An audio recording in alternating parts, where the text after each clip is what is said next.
Hi friends, బంగారం ధరలు గత 3-4 రోజులుగా స్వల్పంగా పెరుగుతూ వస్తున్నాయి. ఇక మన వివరాలకు వచ్చినట్లయితే నేను మీ స్నేహితుడి మిట్టపల్లి. ఇవాళ తరకు వచ్చి జూలై 6, 2024 సంవత్సరం.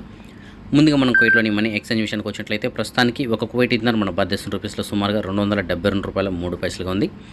బంగారం విషయానికి వచ్చినట్లయితే మాలియాలో ఉన్న సూకులు తేలినటువంటి షాప్ నెంబర్ 121లో ఉన్న ఎఫ్కే జ్యువెలర్స్ వల్ల మనకు అందిన సమాచారం మేరకు 22 క్యారెట్ల బంగారం ప్రస్తుతానికి 1 గ్రాము ధర 21 దినార్ల 693 విలువ ఉంది.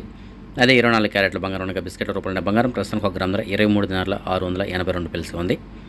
అదే మన భారతదేశంలోని బంగారం విషయానికి వచ్చినట్లయితే 22 క్యారెట్ల బంగారం నిన్నటికి వెళ్ళి 1 గ్రామ్ పైన సుమారుగా ₹65 పెరగడంతో ప్రస్తుతానికి 1 గ్రాము ధర ₹6,765 ఉంది. అదే 24 క్యారెట్ల బంగారం బిస్కెట్ల రూపంలో బంగారం ప్రస్తుతానికి 1 గ్రాము ధర ₹7,380 ఉంది. అదే మన భారతదేశంలో వెండి విషయానికి వచ్చినట్లయితే వెండి ధర కూడా నిన్నటికి వాళ్ళకి 1 గ్రామ్ పైన సుమారుగా ₹1.60 పెరగడంతో ప్రస్తుతానికి 1 గ్రాము ధర ₹99.30 ఉంది. సో ఇవి ఫ్రెండ్స్ ప్రస్తుతానికి ఉన్నటువంటి కువైట్ అలాగే భారతదేశానికి సంబంధించిన బంగారం ఎక్స్చేంజ్లకు సంబంధించిన అప్డేట్స్.